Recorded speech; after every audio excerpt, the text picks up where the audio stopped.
kažem, sa velikim uspehom odbranio master rad na temu uticaj retorike na postupak medijacije iz predmeta primjena retorika i javne nastupe. Mi bi sad trebali po nekom običaju da izađemo napolje ili da odemo i da stavimo noge pod astal. Međutim, kolega Krilović je izrazio želju da nam danas javno izvede govor pod naslovom zloupotrebe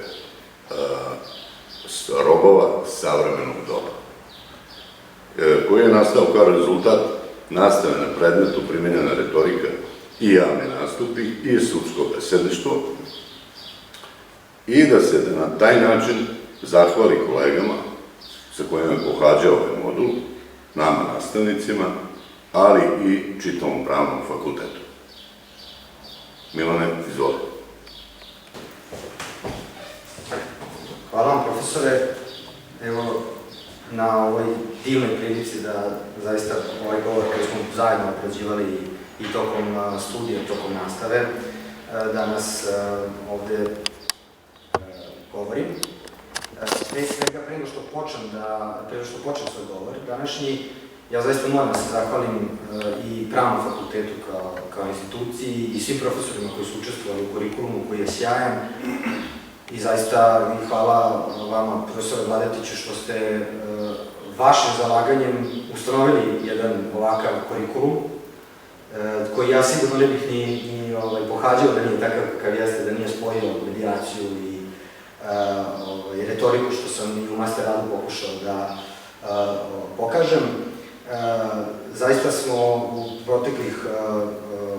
proteklim danima, kada smo radili kurikulum, kada sam upisao ovo, imao sjajno iskustvo. Dakle, od toga da smo odmah uspostavili neki novi inovativni način komunikacije, da ste vi kao mentor odmah iskoristili priliku da mi date šansu na Zlatiboru kada smo imali konferenciju, da sam imao priliku jednu od retkih da javno govorim i to na temu koju takođe jako volim, a to su mediji i medijska pismenost. Takođe, u toku rada nakon toga, koji je bio posvećen upravo ovom završnom radu, master radu, uspeli smo da napravimo odličnu komunikaciju i hvala vam kao mentoru što ste zaista uvek bili dostupni, uvek odvajali vreme da neke nedoumice raščistimo, da se javite nekada i kasno uveče, nekada i mnogo rano ujutru, i zaista jedno sjajno iskustvo.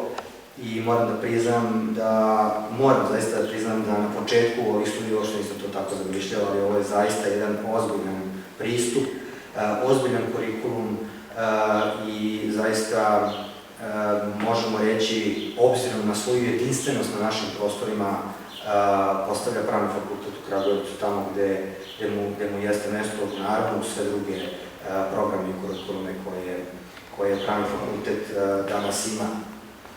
I kao što sam rekao, hvala vam zaista svima još jednom, svim profesorima Pravnom fakultetu, naročito vama, profesore Vladetiću, kao mom mentoru, na bezrezervnoj podršci i na ovoj istorijskom smeru na Pravnom fakultetu, ja mislim da je samo u Srbiji, na našim prostorima. Hvala.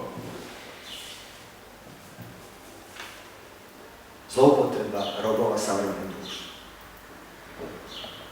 Zahtev je druge strane ovde, dakle, ako sam ja dobro razumeo, da se moj klijent, a potom ako pokojnog, ima smatrati nužnim naslednikom, te u tom smislu primeniti odredbe Zakona o nasleđivanju u članovi 39 pa nadalje, a ne smatrajući ga testamentalnim naslednikom, te primeniti članove poglavlja 3, članovi 78 pa nadalje.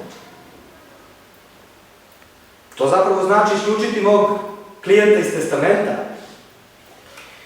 Takav čin je apsolutno nedopustiv i u potpunom je neskladu sa zakonskom normom. U testamentu piše muškim naslednicima na jednake delove. Vrlo jasno i vrlo nedvosmisleno. Naime, u skladu sa domaćim običajima i domaćom tradicijom, Upokojeni je celokupnu imovinu ostavio sinovima, testamentu. Međutim, ovde može nešto biti sporno, ali za nužne naslednike i za nužni deo nasleđivanja, odnosno njegove potražioce. Međutim, uvaženi sude, takvih potražioca nema.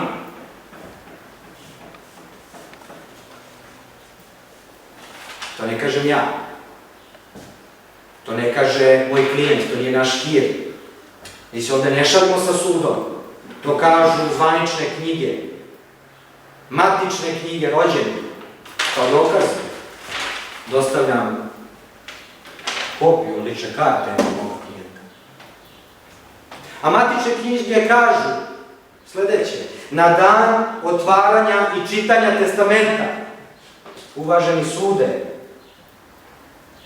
upokojen je imao 3 sina, a ne 2 sina i 1 kćer. Naime, 1. januara 2019. godine počeo je sa primenom zakon o izmenama i dopunama zakona o matičnim knjigama, u skladu sa kojim je moj klijent, a na osnovu potvrde, zvanične potvrde zdravstvene institucije, nakon operacije i nakon godinu dana hormonske terapije, praćenja od strane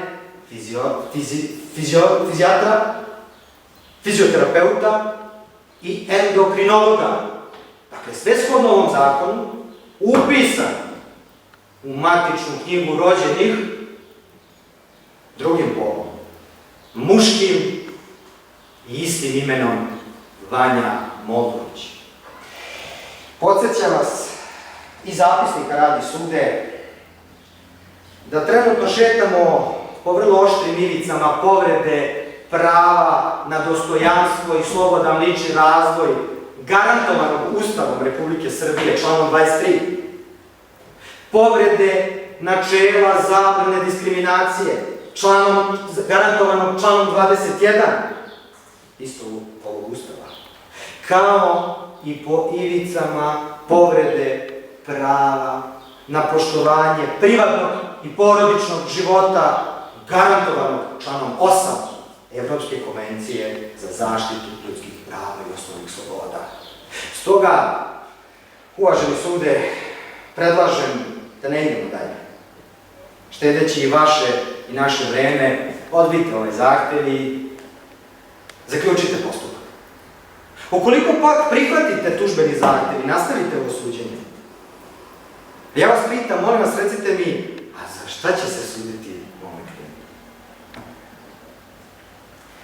Za činjenicu da je kao rešenje sistema i države, kao rob, prihvatio rešenje koje mu to društvo i taj sistem nude kao deo korpusa njegovih ljudskih prava. Sistem nudi svome robu da se prema karakteristikama svojim opredijeli za pol koji osjeća kao svoj. Pa sudija, još je čuveni Ulpijan onomar, tvrdio da je rob onoga pola čije atribute pretežno posjeduje. Pa zašto bi danas uz svo zakonsko utemeljenje bilo drugačije? Dakle, moje pitanje je, za šta se tereti moj klijent? Za šta se tereti tačno i konkretno moj klijent? Za zloupotrebu kog prava? Biološkog prava da bude muško ili žensko, ili kulturološkog prava da bude žena ili muškarac, ili možda prekršene obaveze da muško uvek mora biti muškarac i da žensko uvek mora biti žena. No, razumem zbunjenost. Razumem da vam je nejasno. Vratimo se struci i paragrafu.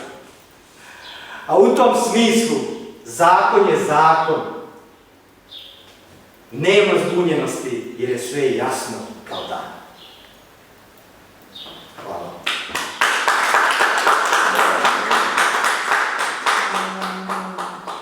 Ja moram da nešto kažem da je ovo zaista izraz ajde da kažem, njegove aktivnosti i lucidnosti. Mi smo čuli ovaj govor, ali zaista mislim da nije igrao da se čuje još neko. Bilo nam je zadovoljstvo. Dragi gledalci, nadam se da ste uživali u ovom govoru Milana Krilovića. Ja po drugi put, ali može i peti. Koji je suštinski govor sudsko besredništvo i pravno